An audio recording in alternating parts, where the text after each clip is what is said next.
excited to take the energy and momentum from yesterday. I've been getting great feedback from folks who felt like yesterday went quite well.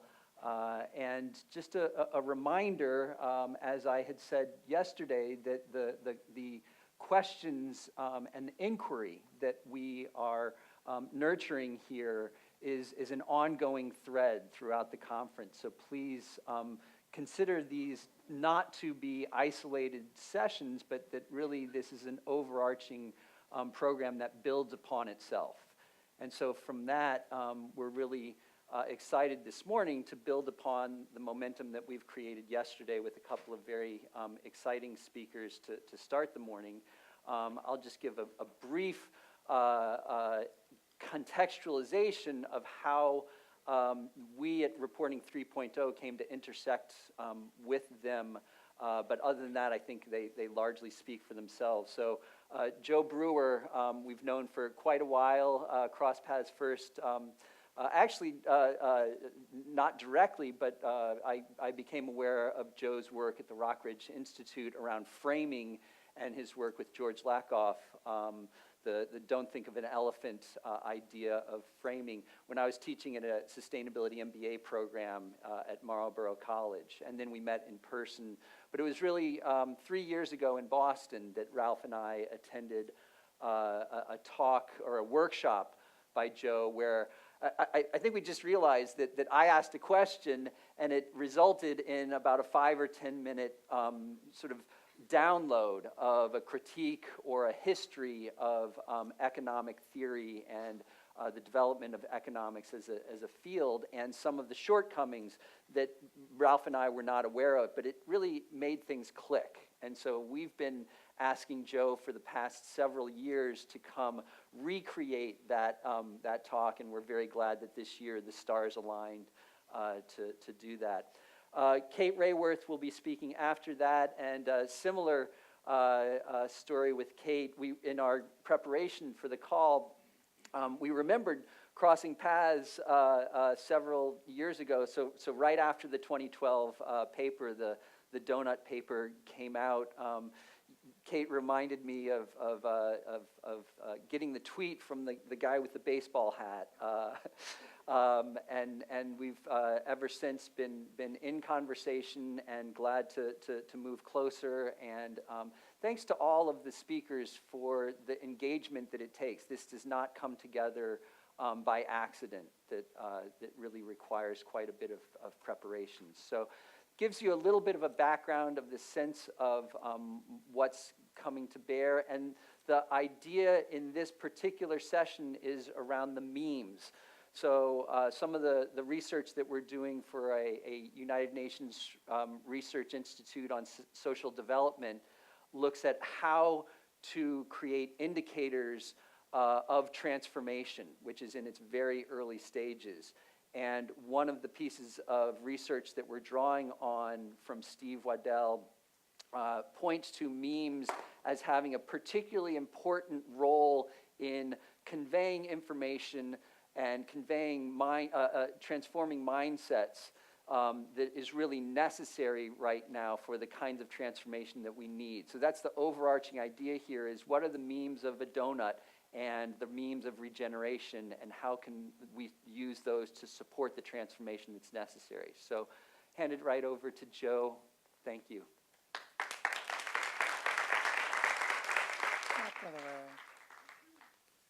One more.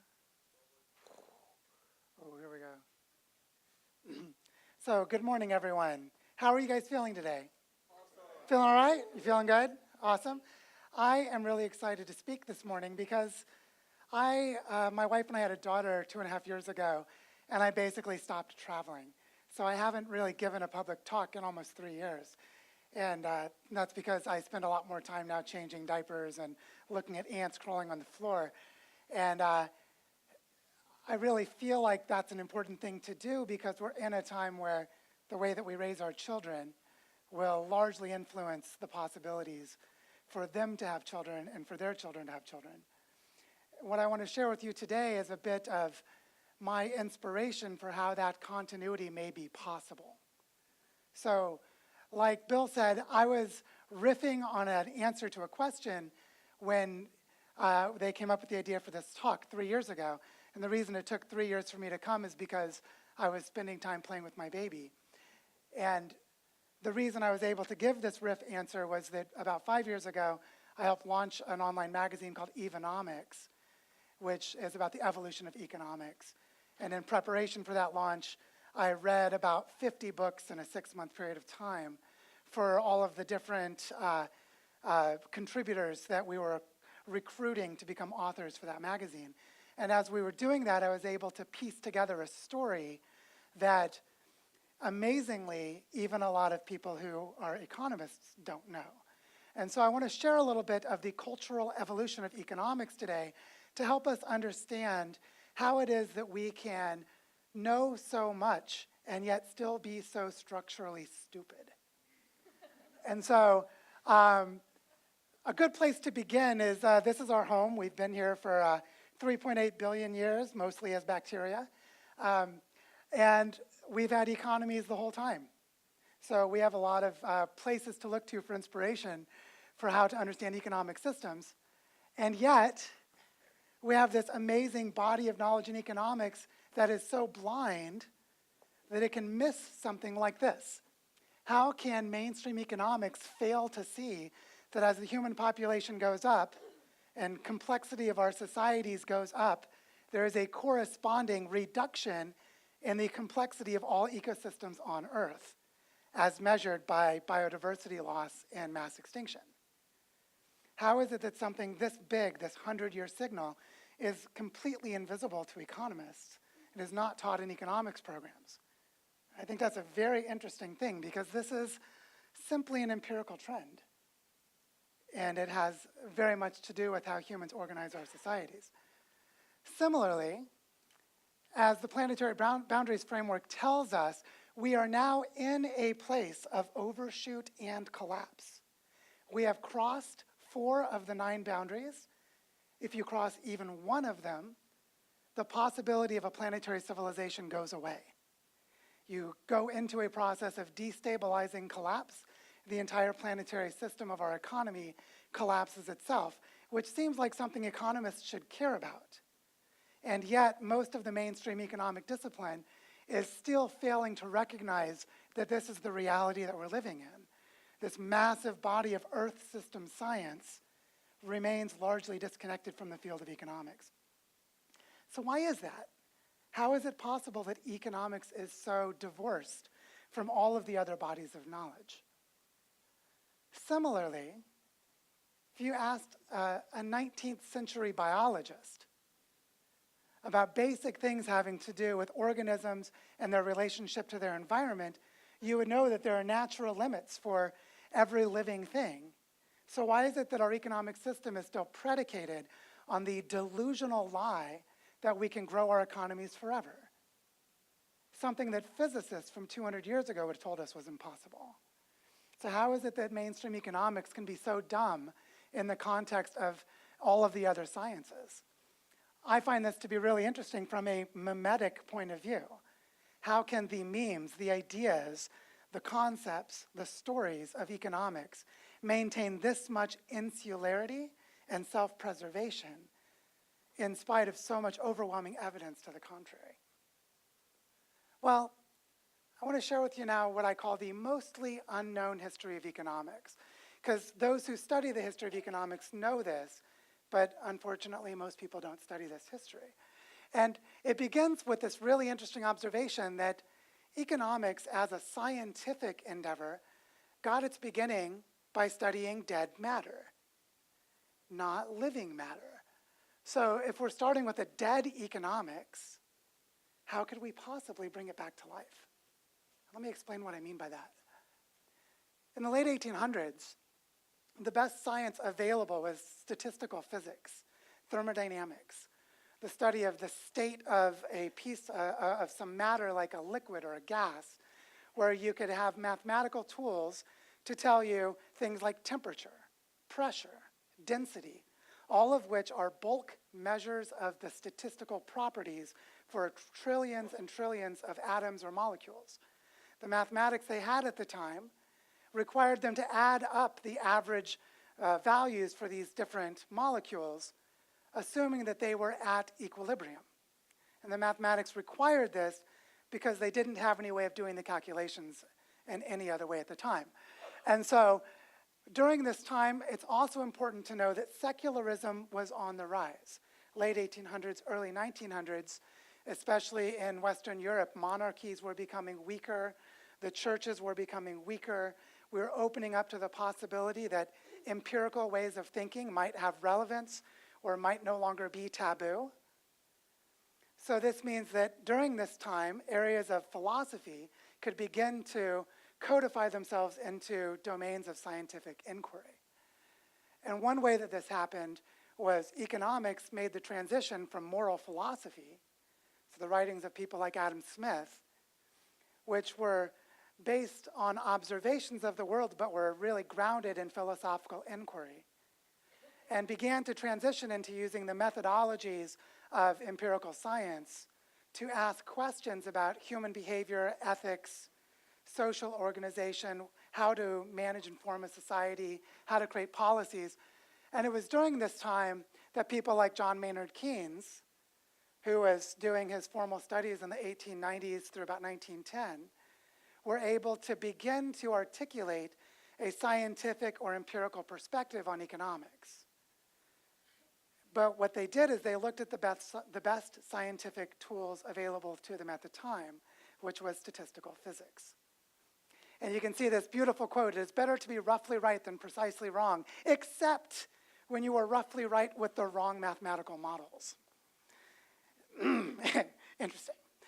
And I put the timeline here, 1850 to 1950, because with the Great Depression, the market crash of 1929, 1934, and the time shortly after that is when macroeconomics was invented. It's when the census bureaus and the large data gatherings of society was invented, when we began to build a social science based on observational evidence in a large way, was in this time frame. This is when GDP was invented and shown to be limited, and they said we should never use it in the ways that we use it now, back in the 1940s. So this was a time when bulk statistics were being gathered on data sets to try to understand large-scale economic patterns and create policies for them. But they were using the mathematics of statistical physics from the late 1800s. The reason for this was they needed closed-form equations. For those of you who don't know calculus, this means you could actually create an equation and compute an outcome. Whereas for nonlinear processes, non-equilibrium processes, you need a computer and you run numerical simulations that are estimating rather than solving the equations. We didn't have those computers yet. So during this time, they were developing economics, and this became known as neoclassical economics. They had to make assumptions about rational behavior, perfect knowledge, about having an equilibrium of a price signal across a market. All of these things were assumptions for the mathematics to work. Interestingly, at the same time, the field of biology was unavailable. It was in hiatus. It was a total mess. Charles Darwin wrote his classic text on the origin of species, and it came out in 1859. But between 1859 and about 1920, most biologists believed that they had disproved Darwin and that this idea of natural selection had been discredited because of a couple of key discoveries in agriculture of particular plants that had very unusual sexual behavior. And it wasn't until the 1920s when a few mathematicians who were good at statistics came to the rescue of biology and created population genetics. And when they created population genetics, they were able to eventually, through a deliberation, to confirm that biology is, in fact, Darwinian. So between about 1860 and 1930, biology was a total mess. So if you tried to base economics on that at that time, it really would have been a bad idea. And so what's been called the modern synthesis in biology, which was building up population genetics to be able to account for genetic traits as you inherit them from one generation to the next, that didn't exist until about 1930.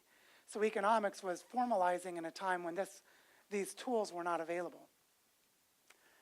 So what's interesting to ask, though, is that was the 1930s. It's almost 2020. It's been 90 years. So what's happened between? Well, if we were building an economics on equilibrium physics of dead matter, then we don't have any way of understanding economics for living systems, which means we're not going to look at something like biodiversity. We're not going to look at something like ecology, because that's not part of the way that people are formally trained to be economists. Also, it's interesting to think about all of the things that we've learned since then mostly came about in the last half century. So around the 1940s, 1950s is when ecology really began to formalize itself. Now, it had earlier theorizing and observation that goes back maybe 100 years before, but the big difference was in the 1940s and 1950s, they invented digital computers. And with digital computers, they could run numerical simulations for predator-prey relationships and other interaction dynamics for ecosystems. So the science of ecology really began to take off with the advent of the computer. And this is when you start to get things like chaos theory, which grew out of meteorology. Around 1963, when Edward Lorenz discovered that the equation for fluid flow, if you had an uncertainty of any small amount, it would grow exponentially, and the error would overwhelm your predictions and your forecasts. That didn't come out until the 1960s. Complexity science, the study of nonlinear disequilibrium systems, really began to mature itself in the early 1980s and really codified itself in a robust way between the 1980s and 1990s. And the Earth system sciences, the things that tell us all of the dynamics of the living Earth, really took form in the 1990s and onward as computational abilities and new mathematical tools were rapidly maturing. And somewhere in the middle here, early 1970s, the first observational weather satellites, the sensor networks for river systems, and all these other things have been built in the last 30 or 40 years. So all of these things that should help us inform economics are all pretty new. But doesn't this bring about an interesting question?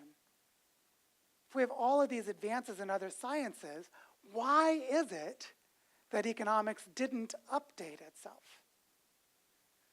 Now, people in this room will be aware of things like ecological economics and complexity economics, evolutionary economics, behavioral economics, experimental economics, which are all currently framed as heterodox, as a way of framing them in the margins, while neoclassical economics is considered mainstream. You notice the framing here. But isn't it an interesting thing to say that for several decades, all of these other sciences have been maturing, but economics has protected itself? Why is that?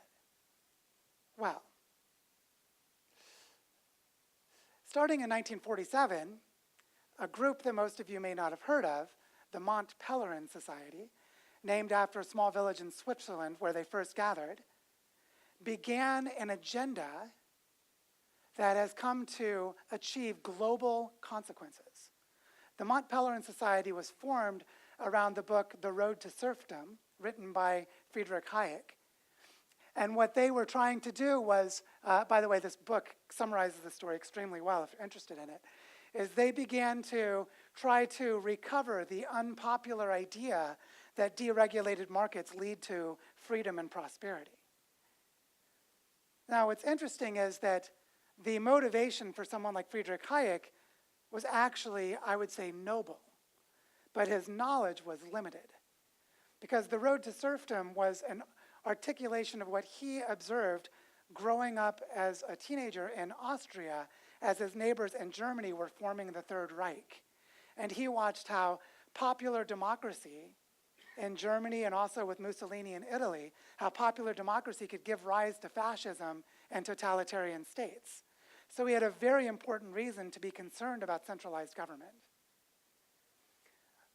He also did not have the tools of ecology or complexity science to help him understand how regulation and management structure is necessary for handling complex systems.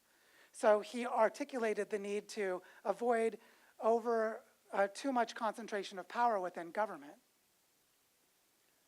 And this was his main argument, which was an important point. But he took this point, which was adopted by a lot of wealthy business people who really wanted to be able to create extractive policies that would exploit the weaknesses of other people to gather wealth for themselves and hoard it, those people supported the Mont Pelerin Society and its agenda. And so their goal became to conflate and confuse the ideology that they called neoliberalism with the science of economics that was called neoclassical. One way that they did this was by paying for endowed faculty positions at universities in business schools, economics departments, finance departments, so that they could place in them people who had their ideology, people like Milton Friedman, who really advanced these ideas in powerful ways in the 1970s. And so starting in the mid-20th century, as economics was at a time of scrambling to become scientific and basing itself on some flawed assumptions that really weren't its fault, its ability to self-correct became compromised by the growth of an ideological agenda with a lot of powerful financial interests supporting it. Beginning in 1947 and achieving their first political success in 1980 with the election of Ronald Reagan in the United States and Margaret Thatcher in the UK. So basically, the reason that economics has protected itself from being scientific is because a massive global propaganda machine has been built up. This map right here shows think tanks in the United States that are affiliated with what you call liberal or conservative ideas, where here liberal is not the same as market liberalism, but is actually social liberalism. But the thing that you can see is that there are now about 800 think tanks in the United States alone that grew in a collaboration between the US and Western Europe over a 50-year period of time to buy up and consolidate media, to control and influence the trajectories of higher education, and to shape the policy environments for economics. So what we call mainstream economics today is actually a development agenda that I call the global architecture of wealth extraction. The apparatus for setting up deregulation policies and regulatory capture of institutions to enable those who have wealth to influence political outcomes, to give themselves more wealth, which is why 8 families have half of the world's private wealth. That's not an accident. The market is doing its job. The economy is functioning as designed. So this is a really important thing. But interestingly, as all of this is happening, humanity is going through a crisis, and we are now in a period of unraveling of the biosphere of the Earth and a potential for the extinction of our species. I mean, we are in dangerous times.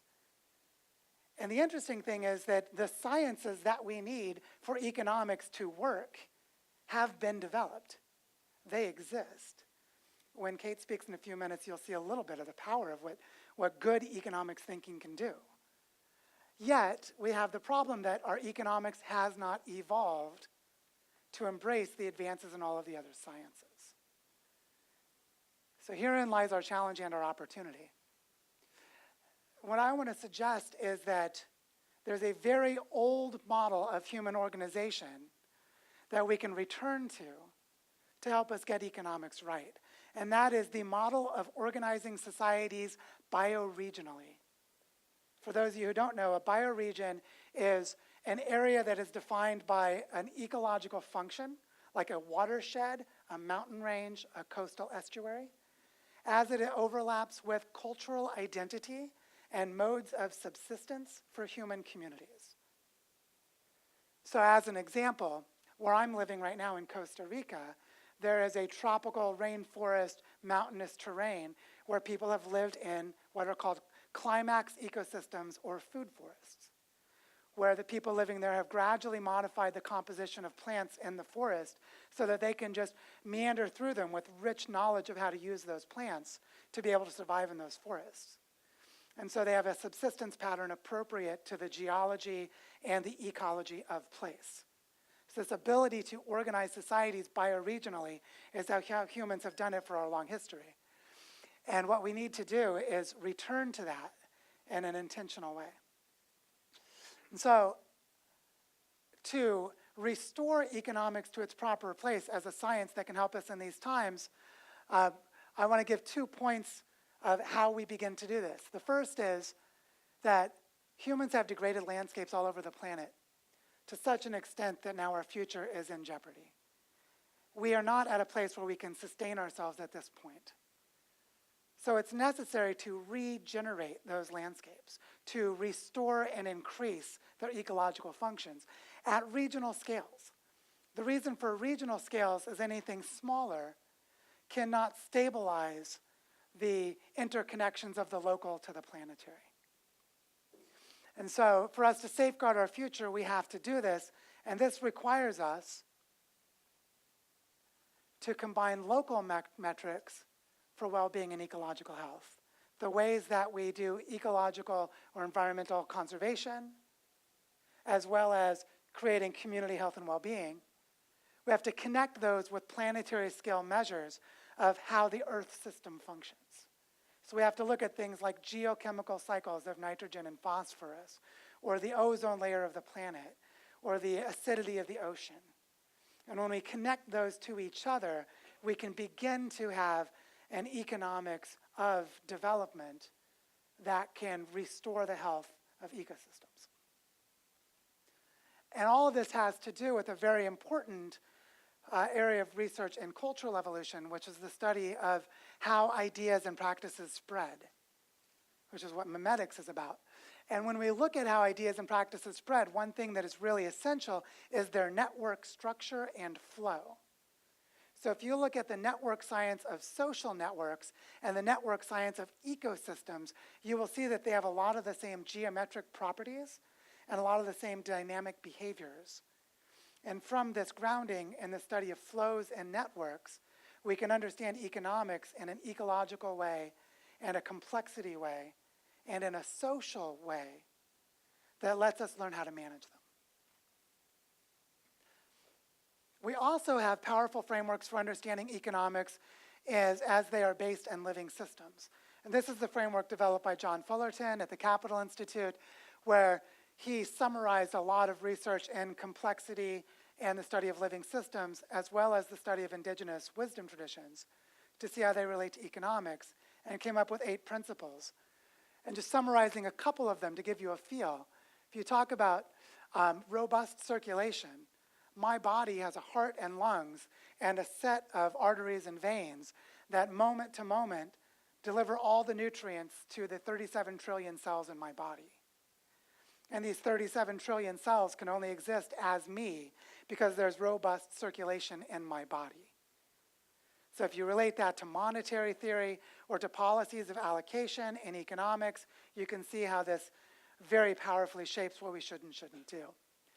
Similarly, if you think about empowered participation, which is really about different levels of organization working together in harmony with each other, that my liver needs to be able to filter my blood while my heart is pumping the blood. And if each of them is not empowered to participate in the circulatory system or the respiratory system, which is a higher level integration, if they're not empowered to participate, then my overall bodily health goes down. So we understand economic health by recognizing the empowered participation of all the parts as they're nested within the larger whole. And so these ideas, coming from the study of living systems, powerfully shape how we can design economic policies. Right now, we have a really interesting living experiment that's happening. Last fall, the Regenerative Communities Network launched, which is a network for peer-to-peer learning of bioregional collaborative projects. And what we're discovering is that more than 70 bioregional projects, many of which have been going for 40 or 50 years, are reaching out to us to converge, which, by the way, that represents about 10% of the land area of the Earth. So we have places that people are trying to build regional economies based on these regenerative principles, and they are beginning to coalesce and cooperate with each other. And we're beginning to learn the patterns of similarity of what they're struggling with and the solutions that they're creating. And so we're actually having this massive mobilization of humanity to become the immune system of the Earth. And it's happening in real time. And in closing, to kind of wrap up my part of it and hand it over to Kate. We're now in a process of trying to regenerate the self-regulating patterns of the entire planet by building living economies as regional scale management systems that scale down to create healthy communities. And one of our challenges is how do we measure this process so that we can make progress toward our shared goals, and how do we cooperate from region to region, while at the same time bringing together the best knowledge available from all of the different fields that have emerged in the last half century to enable us to do this. And so with that in mind, I'd love to pass over to the next speaker, and we'll have some discussion afterwards. Thank you. Thank you, Joe.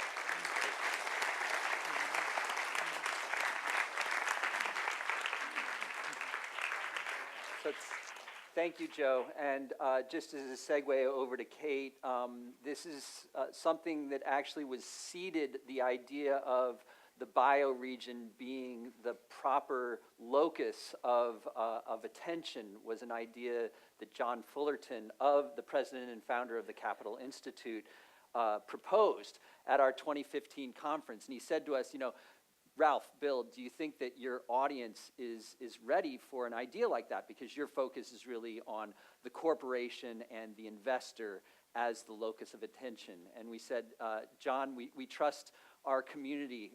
Let's give it a try. And it's taken, that idea has really been seeded then and has taken hold over time. So one of the things that I think is exciting about this is a bridging between the work that's happening in the corporate and investment sectors with what's happening more grassroots at the bioregional, and they are consistent with one another and really need a kind of marriage. So that's you know, pointing out that this arc of thinking has been developing over time.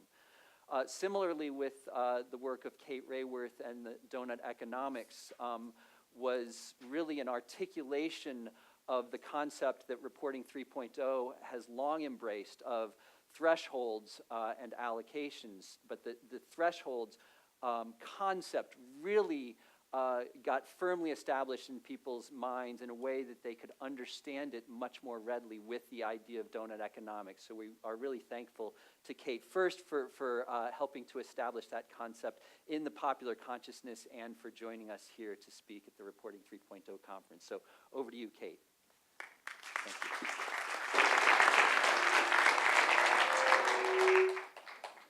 Thank you, Bill. And I'm so glad to follow Joe's presentation. It's also very nice to meet Joe. That's one of the great things about coming to a conference like this. You get to meet people who you think you've known on Twitter for a long time. And what I'm going to say, I hope, follows very swiftly from this. So, oh, got a picture, okay. I'm going to talk about using the concept of the donut, which I'll explain briefly, to create thriving places, precisely as Joe's talking about. At the moment, we're working together with, well, actually, this is an idea that's brewed between myself and Janine Benyus, who is my hero, so it's been pretty cool brewing ideas with her, of Bioregional 3.8, together working with the C40 cities and Circular Economy, who are based in Amsterdam. These are the folks who are developing the idea at the moment. As you can see, it's a methodology in progress. So what I'm presenting to you is an idea that's in the middle of cooking. And the reason I'm presenting it is because I know there's a lot of people in the room who could have really valuable ideas for us about how to take it forward. So I would absolutely love your feedback, thoughts, suggestions on how to enrich this. And my colleague, Carlotta Sands, where's Carlotta? There she is. Carlotta's there. She's working with me in doing this work. So if you have any feedback, please give it to me or to Carlotta for the rest of the day. So let me start by bringing donuts into the room. I know it's a bit early in the morning, but this is a donut that's actually good for humanity.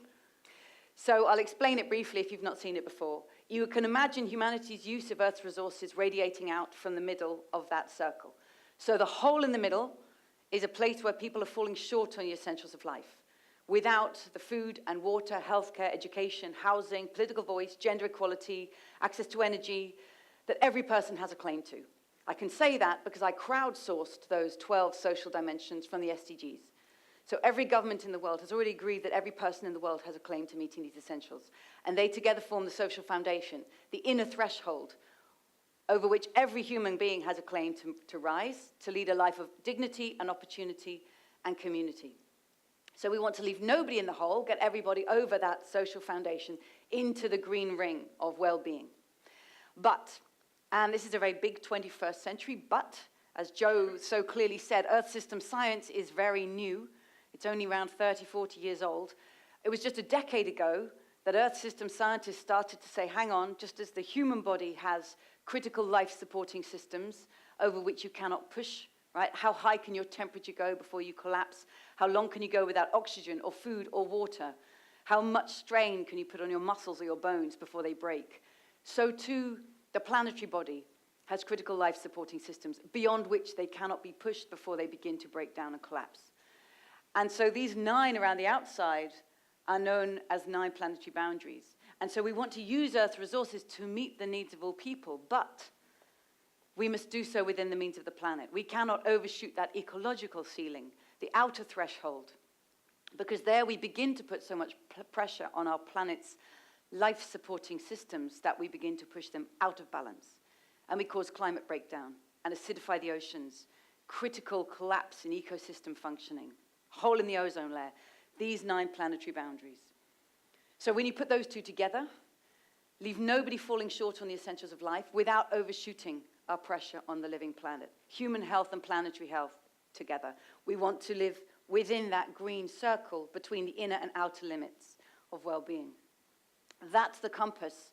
I could say we could use it as one way of guiding ourselves through the 21st century. Indeed, if you're interested in progress, I would throw down the challenge and say this is what 21st century progress should look like. And it's not about ever-rising GDP growth. It's about balance measured in human and natural metrics. A very, very different shape and feel and direction of progress this century. But if this is where we want to be, where are we now? Where are we now? There we are.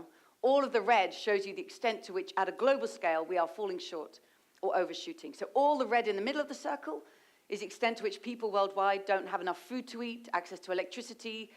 So, for example, here on food, there it is, here on food, this little red wedge goes 11% of the way to the middle of the circle, because 11% of people worldwide don't have enough food to eat every day.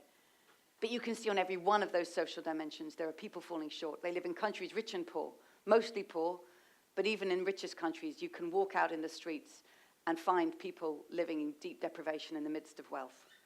So extraordinary levels of human shortfall still persist. And yet, as Joe said, we have already overshot at least 4 of these planetary boundaries. Climate change, on biodiversity loss and ecosystem collapse, on land use change, and on nutrient phosphorus overloading. So we are way out of balance. And this is the journey we need to make to come back into that space of balance. And even if you feel that I don't think we can get there fully, to move in that direction surely is the only sensible thing that we can do, to set that as a goal for ourselves, to move in that space. This is a global scale picture. And since Joe was talking about economics, let's think about the ancient Greek words, economos.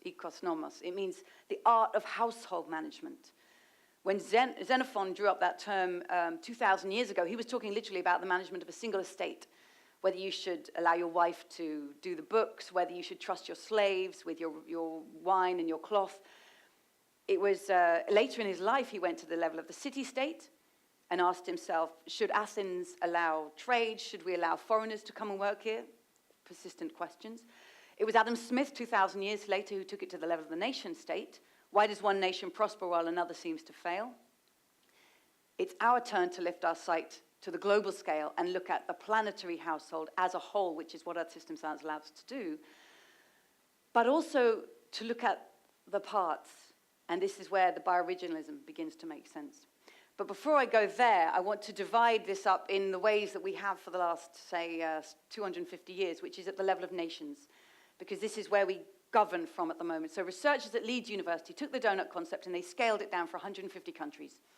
It was a fantastic website there in the corner. I really recommend you go and look. So what you want to do in the way they've drawn it, you want to fill the center of the circle in blue, but you don't want to overshoot that green by a physical boundary. So you've got 3 kinds of countries. Zambia, hardly putting excessive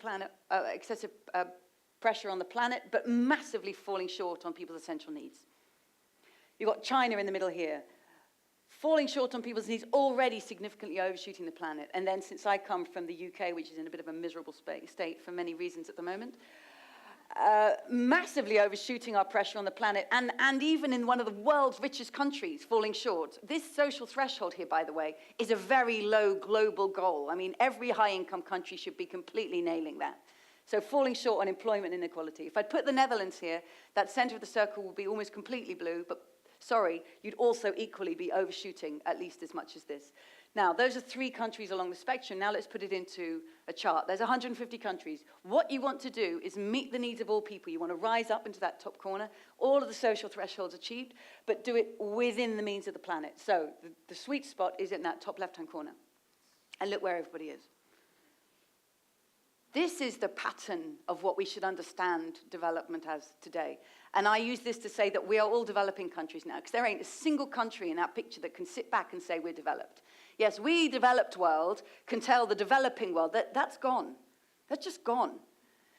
We've got down here in the bottom, right, these are the countries we used to call developing, low-income countries, and they need to take a journey that has never been taken before, because they cannot follow that curve in the way that every country before them has. They need to turn the corner much more tightly up towards that sweet spot. There are possibilities of technologies and new ways of living, like digital technologies, like mobile, like renewable energies, that give us half a chance of doing that much more tightly.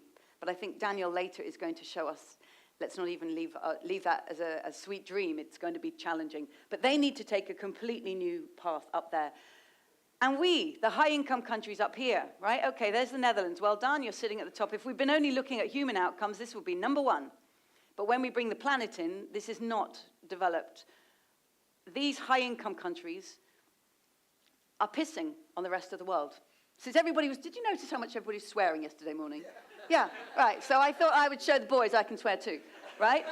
These big countries that call themselves developed have done so by massively overshooting the planet and undermining prospects for all the rest of the world and, of course, themselves.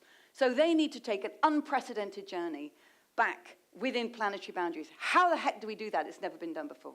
And then there's these, let's call emerging economies. China, Egypt, South Africa, Turkey, Russia, Malaysia, Iran need to do the double whammy of, for the first time, meeting people's needs while moving back within planetary boundaries.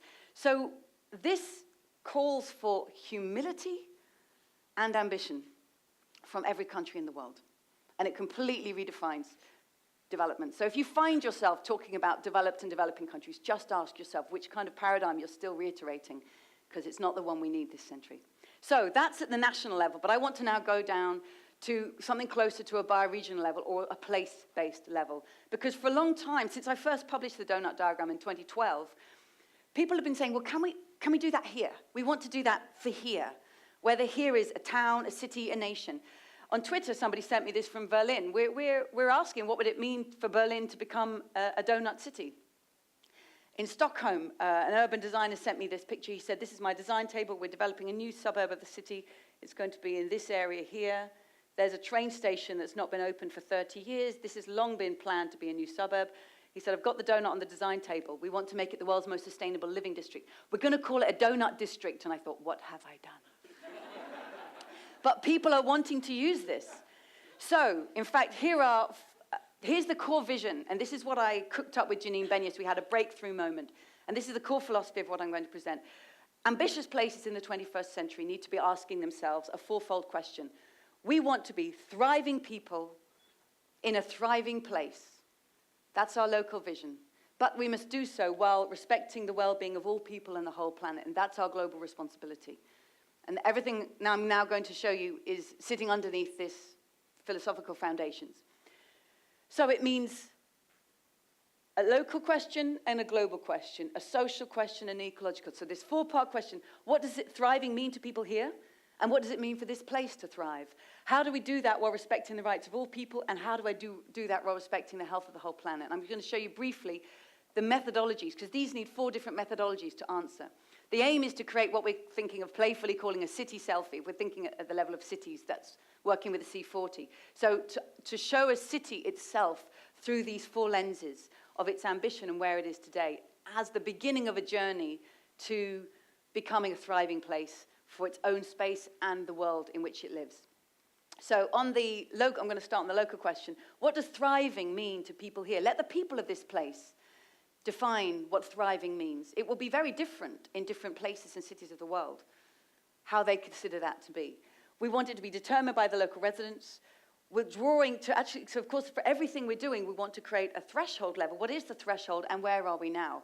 So to get the threshold, what targets has this place set for itself already? And I'm working in the city of Amsterdam. We took the Doelenbaum, which is the target tree. Amsterdam has 49 goals that it's set for itself. We said, well, these are already agreed targets. But also, what do the people of this place think is a decent level of healthcare, education, transport, housing? Let's keep updating those. And we want to draw on, so this is imagined data, don't quote any of that, I just made that up. But we might then find that 11% of children live in income-poor homes. Somebody mentioned 1 in 4 children, I think, in this city yesterday. Youth unemployment. So we'll fill it in with locally available data. We'll add quotes from people that bring lived experience to data, because data is really can be lifeless until you actually hear what it means to somebody to live in those conditions. And also we're going to be using word clouds. What I love about living here is what's missing in this place is, and get word cloud impressions from the community. Anybody out there who does this kind of work, what else should we be doing? How else should we be illustrating and making visible what the people of this place think it means to thrive here? I'd love your ideas. Secondly, and this is the heart of Janine Benyus's work, if the city of Amsterdam, which we've been working, says, you know, we want to be a thriving place, Janine would say, well, what's the wildland next door? It's actually quite hard in Amsterdam because they brought it out of the water. So what would the wildland be? But go to the wildland next door, the healthy ecosystem of this bioregion, of this habitat, and take its metrics. And then these become the metrics: how much carbon dioxide it's sequestering, how much water it's storing, how much soil it's forming, how much biodiversity it's housing. These become the metrics for the city.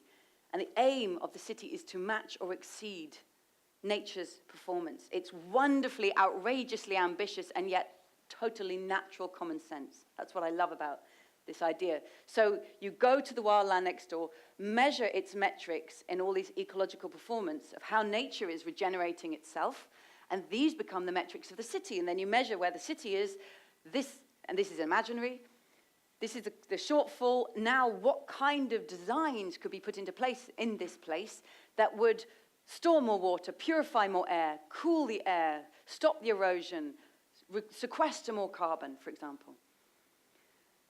I find this so exciting as the design starting point for a 21st century place.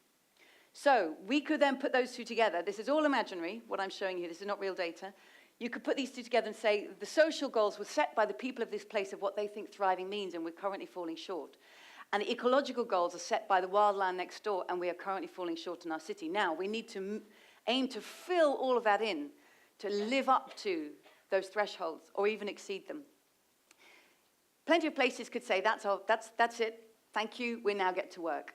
But that's only local ambition for thriving people and thriving place. We have to recognize the deep interconnectedness of place, and so we also have to ask, but how do we do that? Wonderful, high ambition here in Rotterdam. We all got our phones, we've all got our eating lovely food, well-dressed. Where did the phones come from? Where did the food come from? Where did these clothes come from? What's the ecological and social impact of living well here? We have to take account of that. How do we respect the well-being of all people and the whole planet? So let me start with the ecological. How can we quantify a city's consumption footprint, not just in terms of greenhouse gases, but in terms of nitrogen and phosphorus, in terms of land use, in terms of fresh water, in terms of ocean impact? We're evolving this right now. I'm working with a wonderful researcher called Frederick Eriksson, who is currently taking, if you're into this stuff, taking global footprint data, scaling it to the city, top-down first with population and income size, but then adding local available data to refine it and give it more nuance and granularity bottom-up. So we are looking for the best available. Again, if you know anybody working in this space, if you have ideas, we would love them. And then the question is, what's the threshold? There's a huge ethical question in there. Do you just take the global budget for nutrient flow and say every person has a fair share? So somebody in Canada has an equal fair share as somebody in Congo? Do you add in historic responsibility for past emissions and past use? So there are huge ethical questions as to what is a fair share of global ecological impact. And then moving to the social question. And this is the one I think we're going to find hardest to quantify, although it's very accessible to storyfy. I spent a decade of my life working at Oxfam, working a lot on workers' rights in global supply chains. So, and you're all familiar with the story if I say, who made my shirt? You know about that story. Who picked your coffee beans? You know about that story. Much harder to put into quantification about what's a threshold and where we are now. But we can definitely look through supply chains and talk about, are people being paid living wages? Are their health and safety recognized? Rights to organize? And what about the impacts of resource use on a community's own rights to land, water, and forests? For this one particularly, I think it's not all going to show up in statistics. Actually, none of them are going to just show up in statistics. Imagine if it was an exhibition in an art gallery or a public city hall or a university atrium. What would you want to show? What stories would you bring? What objects would you show? How would you make visible all of these different parts of the question? Again, if you've got any ideas, I'd love to hear them. So, this is back to the essence of it.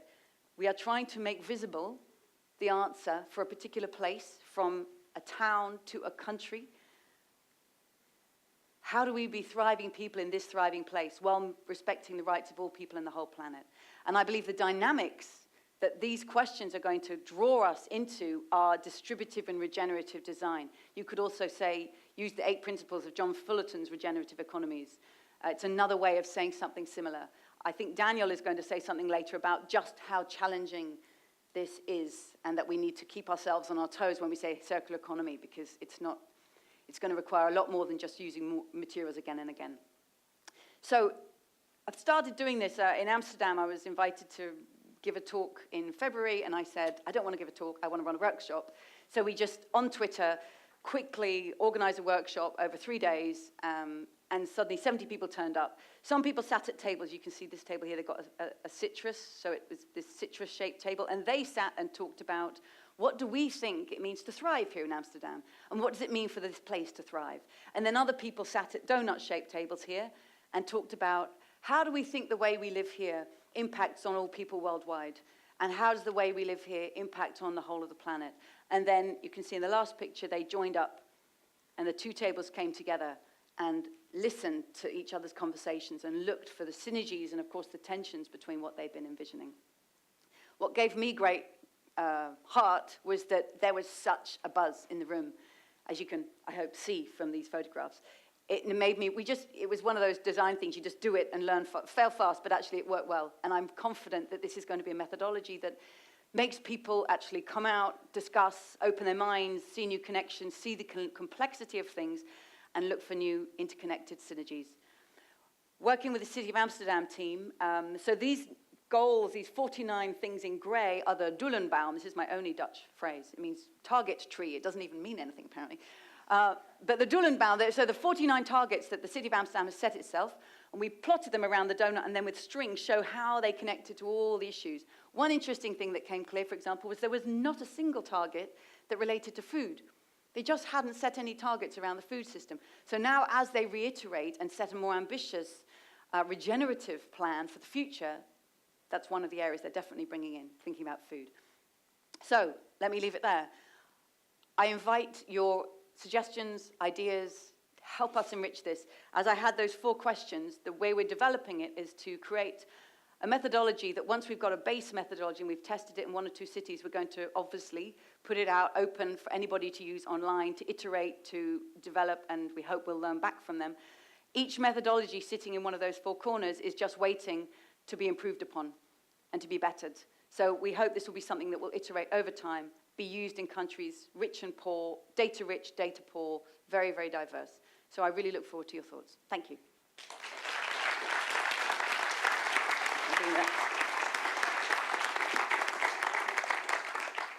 Thank you, Kate. Thank you, Joe. Wonderful. So we'll start out. I have maybe 1 or 2 questions, but we have plenty of time for a round just here on the stage and then open up. So please start thinking about the questions that you have, and we'll have a nice, robust dialogue here to start out the day. Regeneration, place-based, and regional, bioregional. I see these as sort of the two key themes that are coming out of what you're talking about. And this represents a kind of shift for where the focus has been. I mean, often the focus has been, if we're looking at a global scale, at institutions that can address this globally. So I think a first pass at going deeper in the conversation is why regeneration and why place-based? What do those things bring that can advance the conversation from where it is right now of really looking at corporate investment, big players, the big leverage points, and shifting to more grassroots, bottom-up leverage points? So start with Joe on that one. Sure. I'll start by saying, what is regeneration in terms of living systems? And the way I like to describe this is with my skin. If you know about human skin, every 30 days, all of the cells die and replace themselves. So the subcutaneous is producing new tissue, it's dying and flaking off at the top. And regeneration is a continual dynamic process of producing a membrane that allows my body to have homeostasis. So regeneration is a dynamic process of living systems that enables them to be alive. So if you think in this way about economies, you're wanting to have a dynamic capacity to continue to be alive or to continue to have life functions. Now, the place-based piece, I actually like to draw from the cognitive sciences. For those of you who have followed cognitive and behavioral science, you'll know that the big revolution that happened in the last 50 years was moving away from mind-body dualism to embodied cognition. And that the organizing principle to create coherence across all of the cognitive and behavioral sciences is the mind emerges as a dynamic process of the body.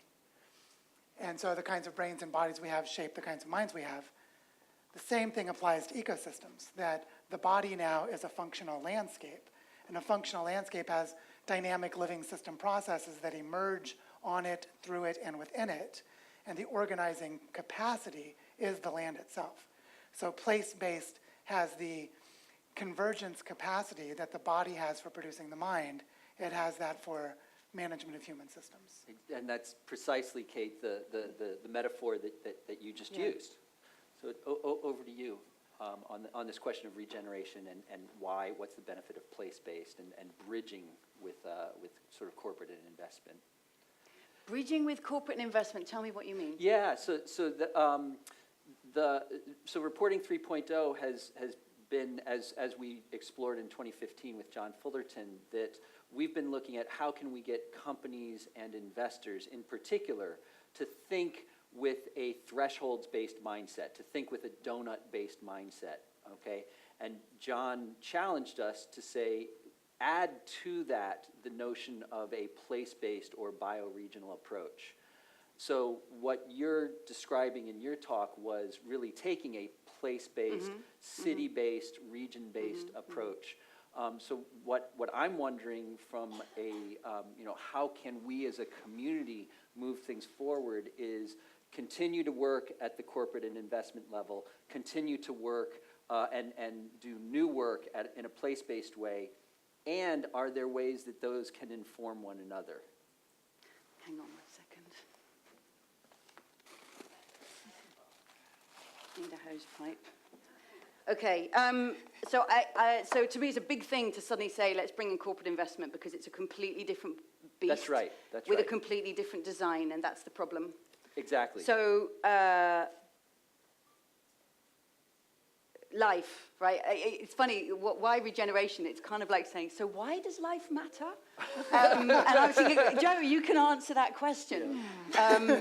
So life, right? Life's growth curve is this, right? Everything that's alive, things grow, and it's a wonderful, healthy phase of life. That's why people love seeing their kids grow. We love seeing plants grow.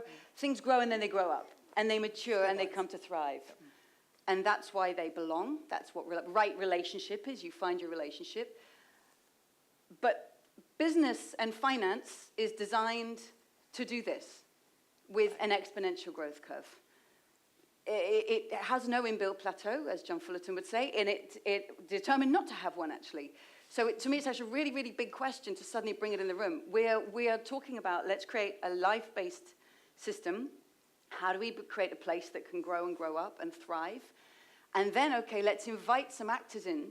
But if they have this at the heart of their design, then there's a big conversation. Something really serious needs to change. That's right. And whenever I work with business, and they'll say, oh, how do we bring a company into the Doughnut? I say, okay, we can talk about your products, like how, what fibers it's made from and the wages you paid.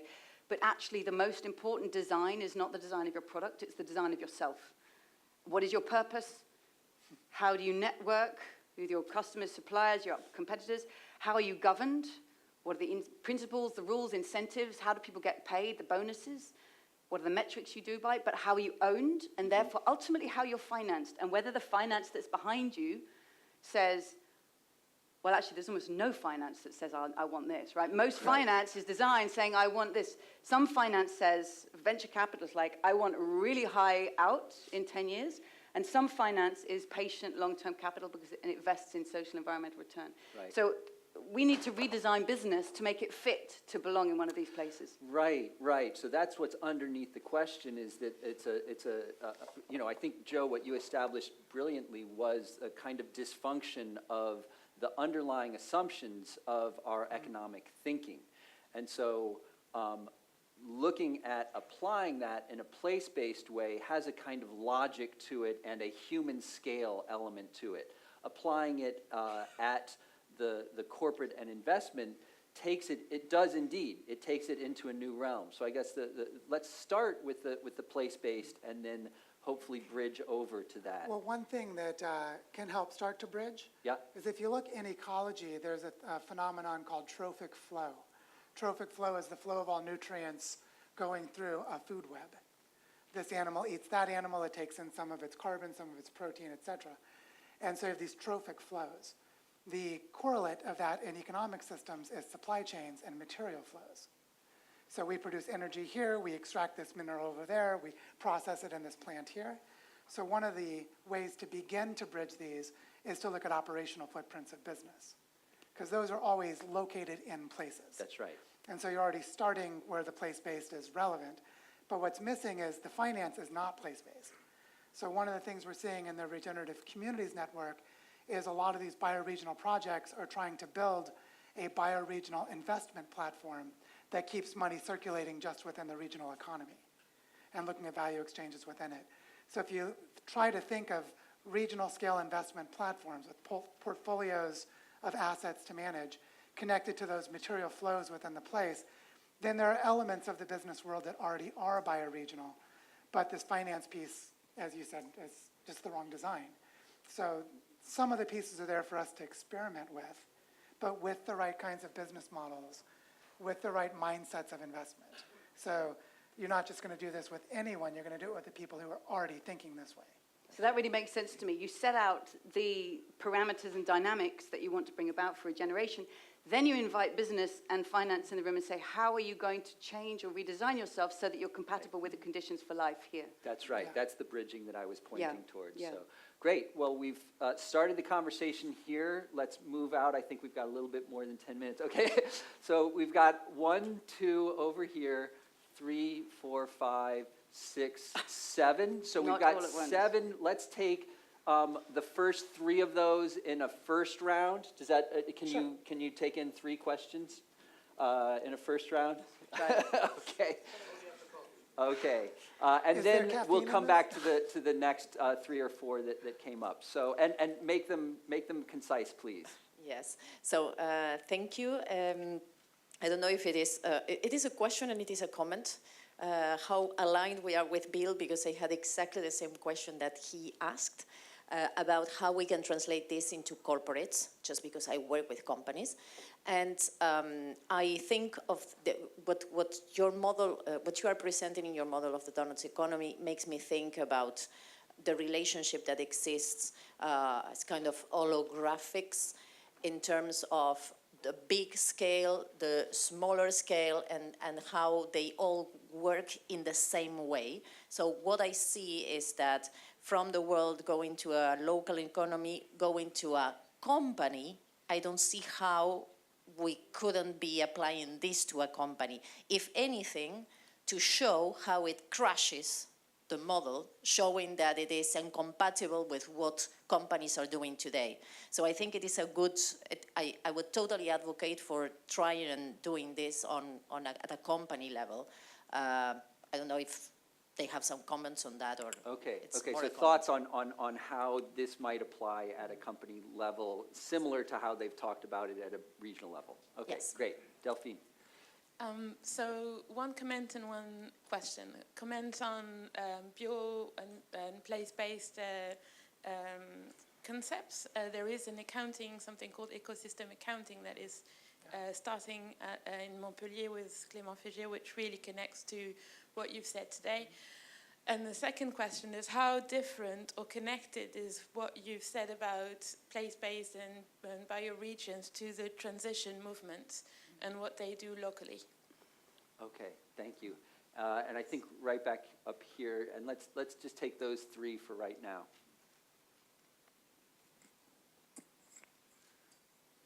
Yes, thanks also from my side, Kate. I think it's quite interesting. But isn't it too easy just to put always the finger on the finance, on the business side? Isn't this the people, the humans behind, who are putting the pressure on this side? How many people do you know who want to earn every year a little bit less or want to go into this straightforward curve? Isn't this the pressure who comes from the employees, from the humans itself, who are putting this into this, who are building this living system in grow, grow, grow, I want more, I want more, I want more? So I think this is the question behind who is really controlling the system. Is this the finance industry? Is this the business? Or are this we ourselves? Okay.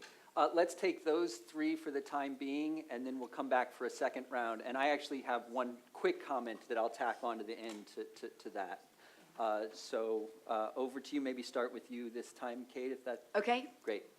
Okay, on companies. Yes, absolutely. The donut could be used to think about transforming companies, not through those questions, because that's for place. But we're similarly developing a tool that will be used with companies. I'm running a trial workshop for it tomorrow in Amsterdam with 100 people. And have done it. So yes, it can be used.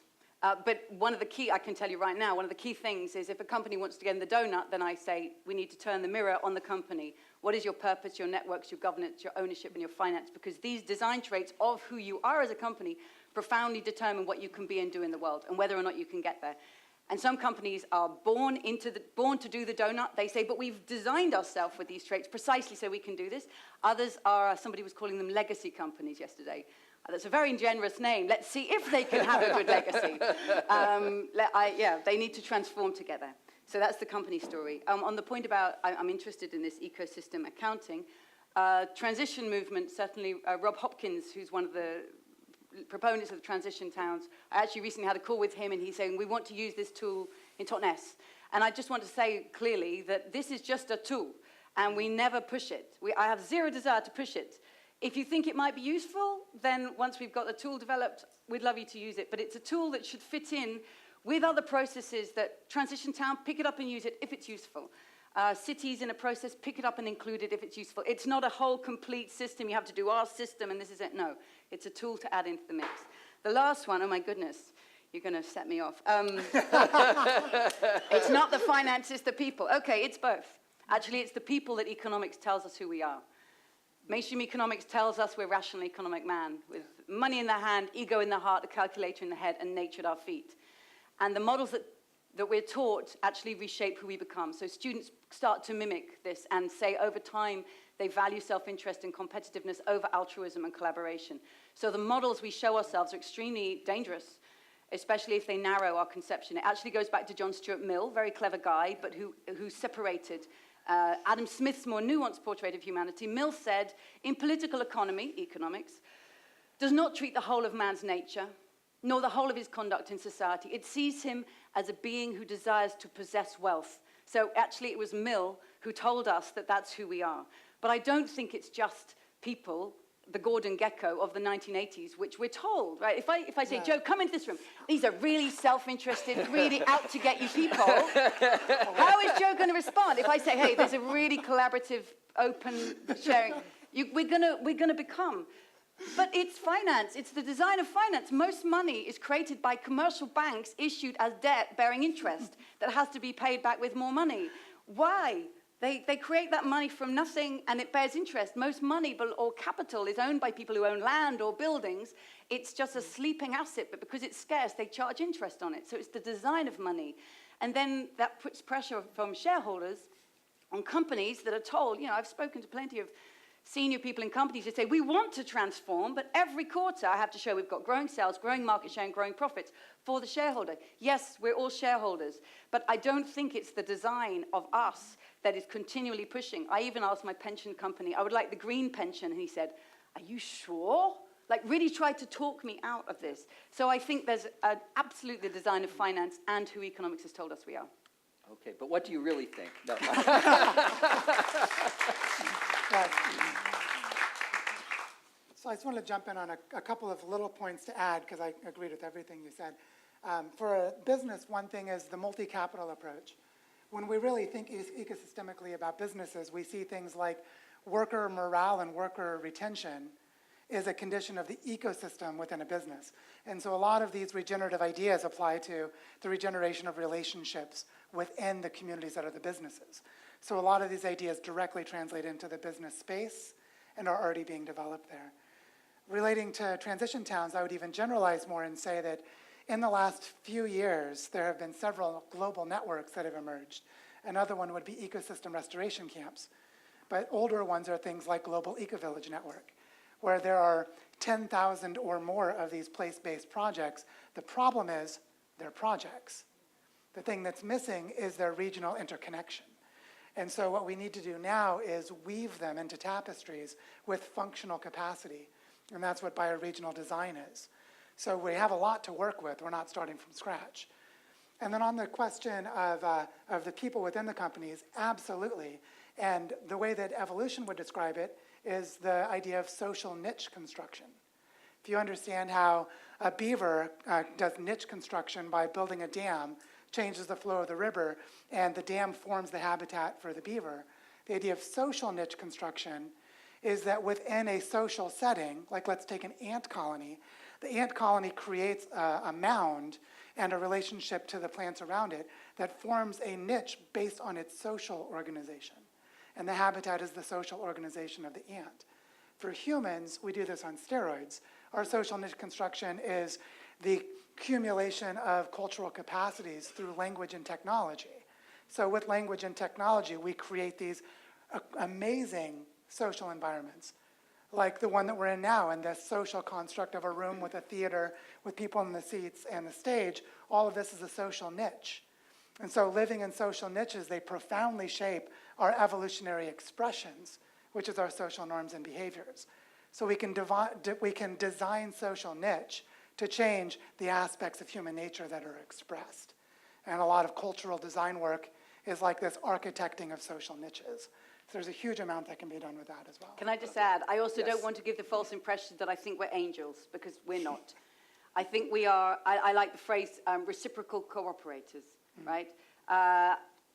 I'll cooperate with Joe unless he cheats me several times, in which case I think, hang on a minute, and I'll punish him, even at cost to myself. So we compete and we collaborate. I have 10-year-old twins.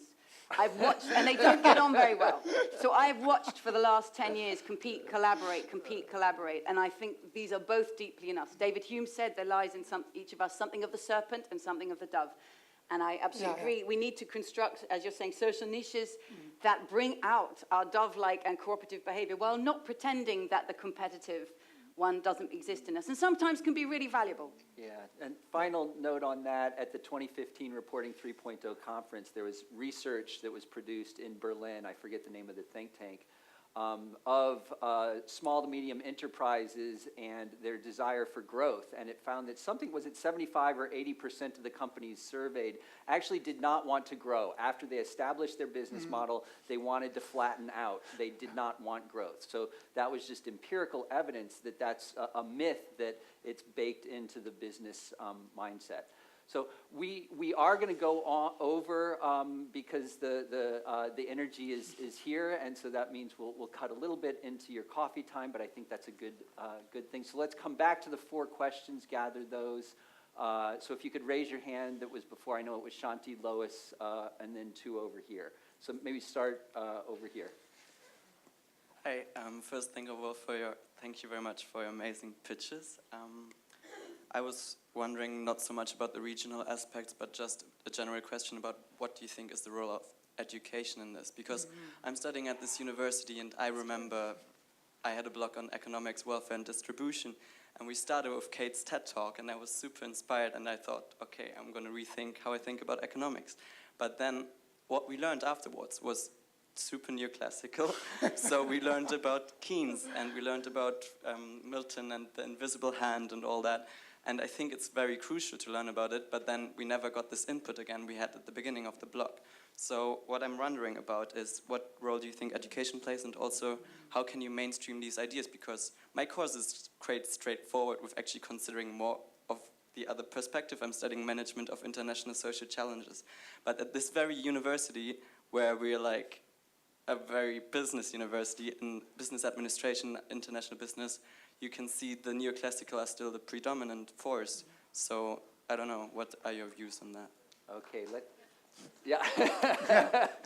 let's take the next one. I think it was right straight back, and then it's going to go up to Lois, and then up to Shanti in the back row. Yes, thank you, and thank you for the 2 inspiring talks.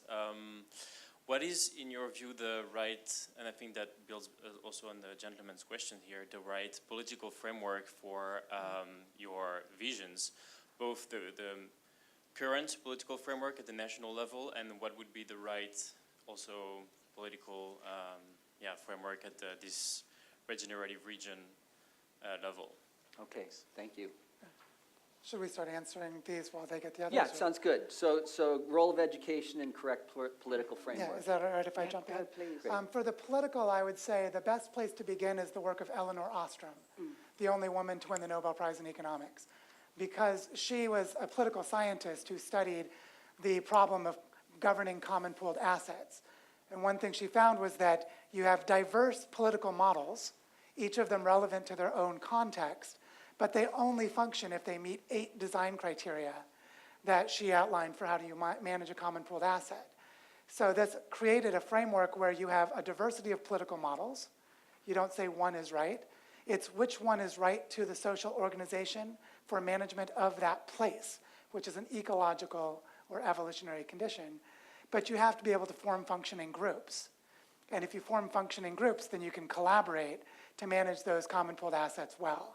So this balance between universal design principles for functioning groups with contextually appropriate ecological models for politics is the answer. So, and relating to education, I think we have a huge challenge with education because universities are slower to change than a lot of other institutions. They're very conservative in this sense. And they have been structured around a mechanistic and reductionist approach to knowledge formation. And terribly, they have been structured with a specific selection mechanism, which is that people with disciplinary PhDs are the gatekeepers for admission of students and hiring of faculty, which for the last 80 to 100 years has meant further fragmentation and insulation. That if I'm a psychology professor, I'm going to restrict a sociologist from being in my department. And those boundaries are maintained by the gatekeepers of academic departments. And so we're not going to see these changes anytime soon unless we deeply re-envision universities and their basic structural dynamics. On political frameworks, what he said about Elinor Ostrom, but I'll add that we, of course, don't have governance currently structured around Ostrom's polycentric commons. We have national governments and some semblance of international governance, which is why I also show the national donuts, even though they don't sit within bioregional areas. They're just, some of them literally lines drawn on a map post-war by some colonial master. But this is the situation we have. So we need to work with the uncomfortable divisions we have and then advocate the more natural ones. Of course, there's energy at the city level, and that's why I'm working with the C40 and others to start making a tool that's at first being picked up by cities, because there's something about the size of a city and the dynamics of a city, and people often feel more proud to say I'm from this city than I am from this country. So there's something positive about human energy there.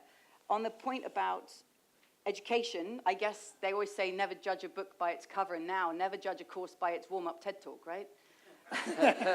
I'm appalled to hear I'm being used as a sort of icing on a neoclassical frame. But the whole reason I wrote Doughnut Economics, the whole reason I wrote that book was because it was the economics I wanted to be taught, but was never taught.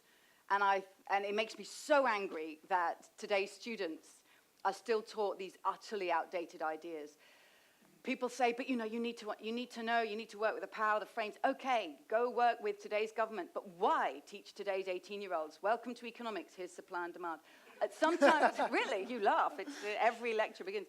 Sometimes people say, oh, we're going to transform economics one funeral at a time. You know, it's the old professors, we just need them to die off.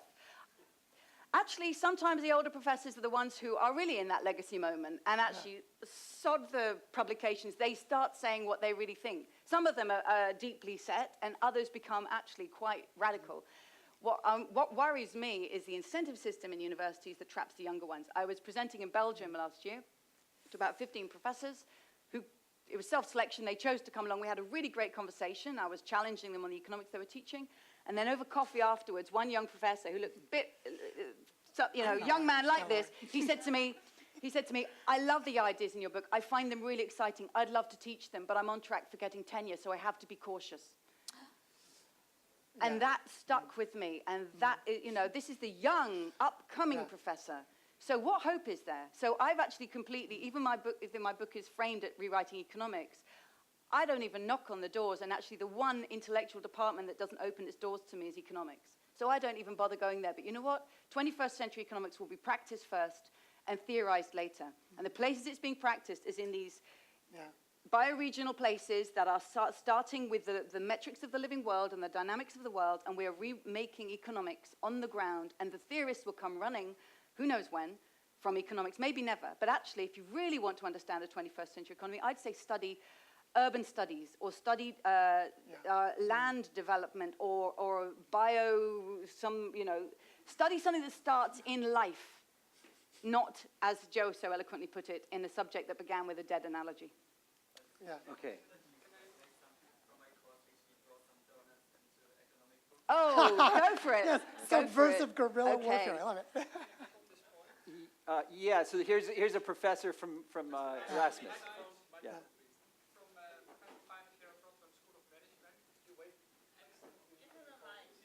Yeah.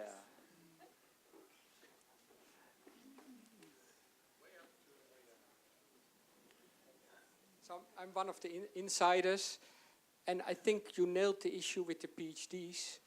Our bonus is a publication.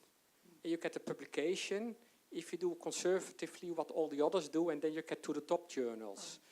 So we are monodiscipline, getting into the top journals. Don't do other things, otherwise your tenure is at risk. I'm now professor, so I've written a book on sustainable finance. I can afford it because I'm already in the system. Students love it, so students like Doughnut economics, sustainable finance, and I think the design of the system, that only PhDs with the best publications get tenure and start to teach. If we don't change that system, there is no hope. It's like the bonuses in the financial system. We need to change it. Okay. Yeah, that's difficult. For anyone who's interested in an amazing historic essay, William James, the creator of psychology as a field, in the year 1903 wrote an amazing essay called the Phd Octopus, where he was teaching at Harvard at the time, and Harvard began the practice that in order to teach at a university, you had to have a PhD in that field. That practice never existed before the year 1900. And he wrote this amazing essay that described the major pathologies of universities that were going to arise from exactly this. So if you want to see a premonition of a horror for intellectualism, that was a good 100-year-ago snapshot of it. Okay, so we're going to extend 5 more minutes onto that so that we can get Lois, Shanti, and I did have somebody was creative enough to WhatsApp me, so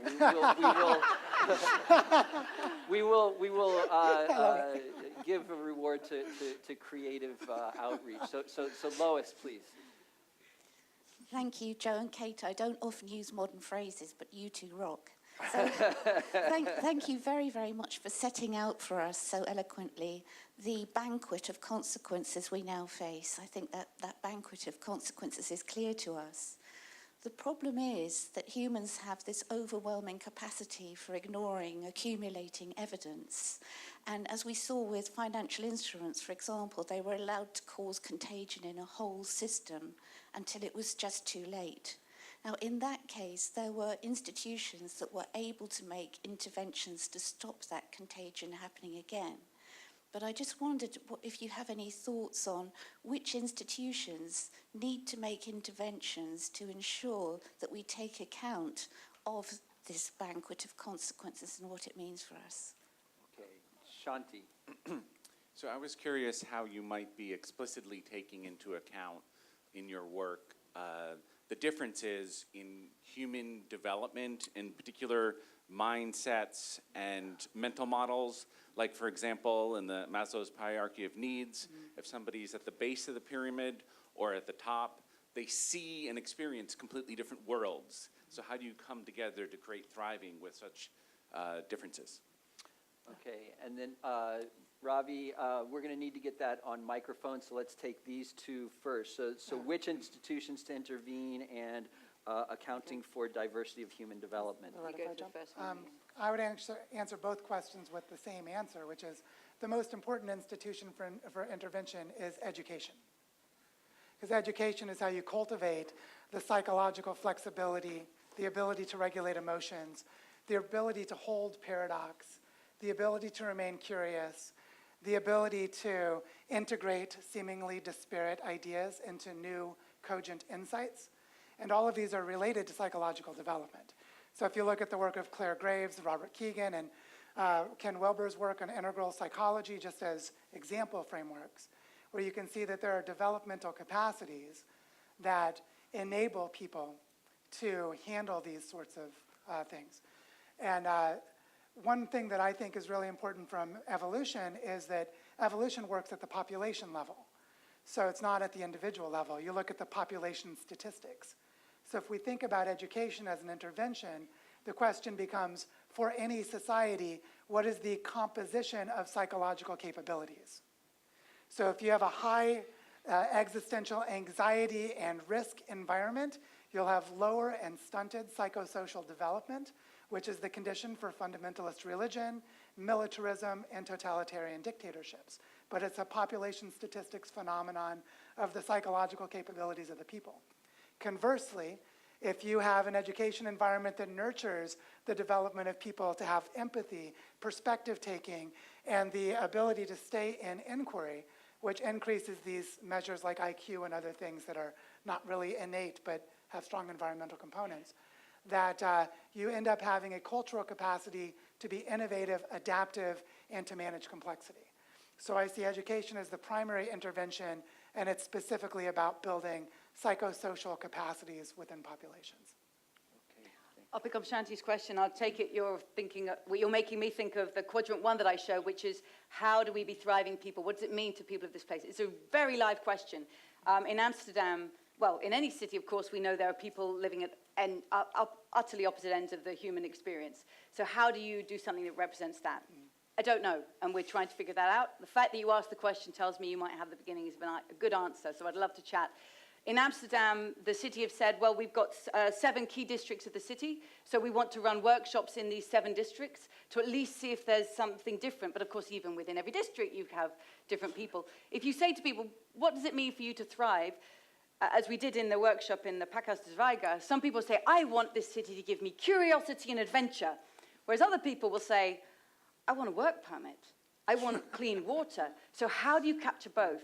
And I think the way we're going to do it is to develop, look at those social development goals. So let's talk about food and water and housing and healthcare and sewage and things that people might forget to mention when they've already got it.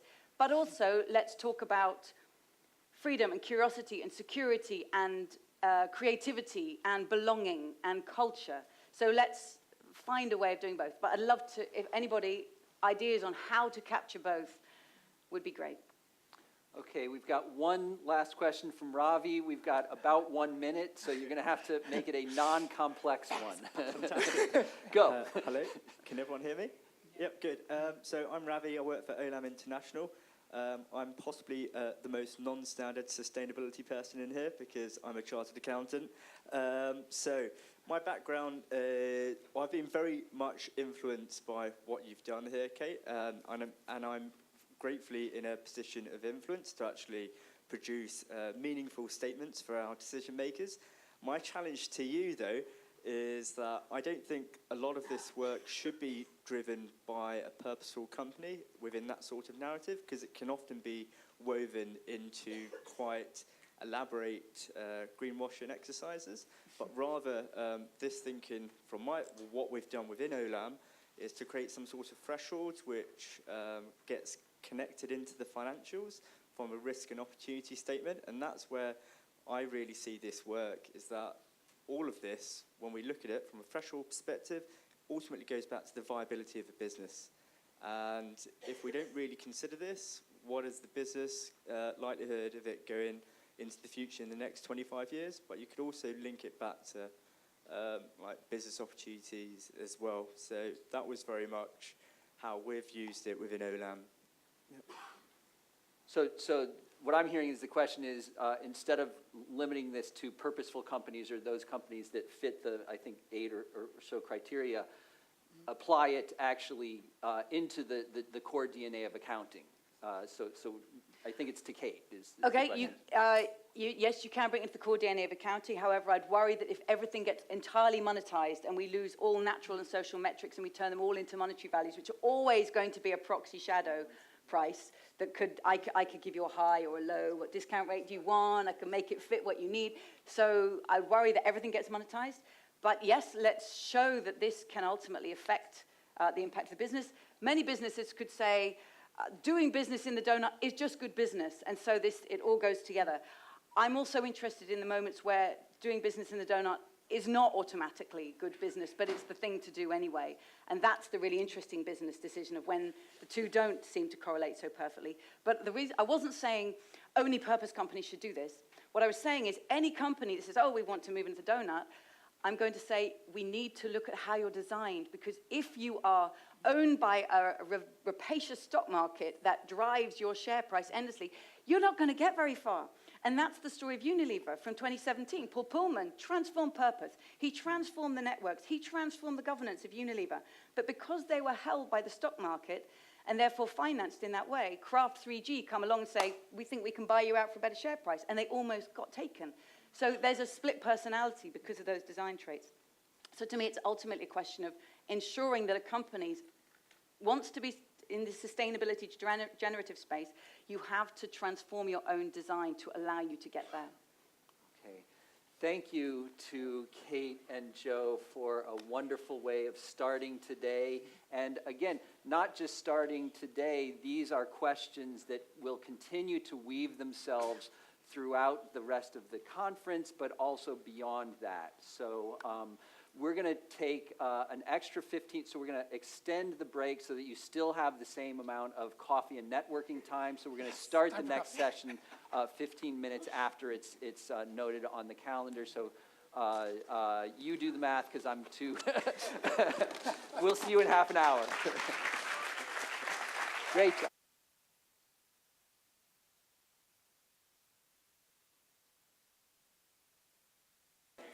So welcome back to our base camp here. This is a hard session now to follow what has happened before. I reminded us, John Elkington